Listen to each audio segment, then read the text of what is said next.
Πάνω απ' όλα επιδίωξή μας ήταν ο κοινός συντονισμός, όλα τα μέσα, όλοι οι φορείς. Η απόφαση που είχε πάρθει ήταν όλα τα μέσα μαζί, όλοι οι φορείς και οι 5 φορείς, όλοι ενωμένοι. Ποιος πιστεύει ότι μόνοι μας μπορούμε να κάνουμε κάτι αυτή τη στιγμή, όταν αυτή τη στιγμή οι τεχνίτες έχουν αλλάξει τον νόμο και κοιτάνε να κάνουν συλλογική σύμβαση? Ξέρετε τι σημαίνει αυτό για μας? Από τη Δευτέρα Τρίτη ξεκίνησαν υπάρχει δεν υπάρχει γενική συγκέντρωση. Το ξεκίνησαν από τότε, από την προηγούμενη Δευτέρα Τρίτη. Και λέγανε τη γενική συνέλευση. Ναι, γενική συνέλευση. Δεν λέμε όχι. Αλλά πάνω απ' όλα πρέπει να ενωθούν όλοι οι φορείς. Συμφωνώ με την πρόταση των τρόλι.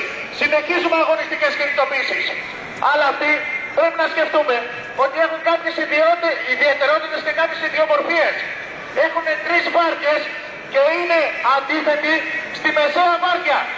Πρέπει να μην πάρουμε συγκεκριμένες ώρες σαν απεργιακές, αλλά μέρες ναι.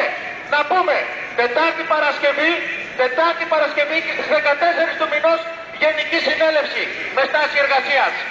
Πρέπει να πάμε όλο το Διοικητικό Συμβούλιο αύριο στις 11 η ώρα στον ΙΛΠΑΠ και εκεί μαζί να συνδιαμορφώσουμε με τους άλλους φορείς τις απεργιακές κινητοποιήσεις.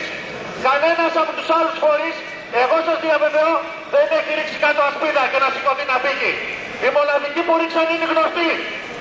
Αυτοί είναι οι μοναδικοί που τραβήκαν σε φυγή και έχουν αυτή τη στιγμή ξεπουλήσει τον αγώνα.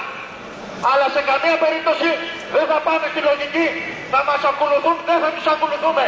Γιατί στο τέλος θα μείνουμε μόνοι μας. Εμείς λέμε Τετάρτη Παρασκευή στάση εργασίας. Την άλλη Τετάρτη Παρασκευή στάση εργασίας. Την άλλη Δευτέρα 11-5 γενική συνέλευση. Αλλά τις ώρες θα διαμορφωθούν μαζί με τον ΙΛΠΑΠ και τους άλλους φορείς αύριο στο συντονιστικό 11 η ώρα στον ΙΛΠΑΠ και να είσαστε όλοι εκεί. Ευχαριστώ πολύ.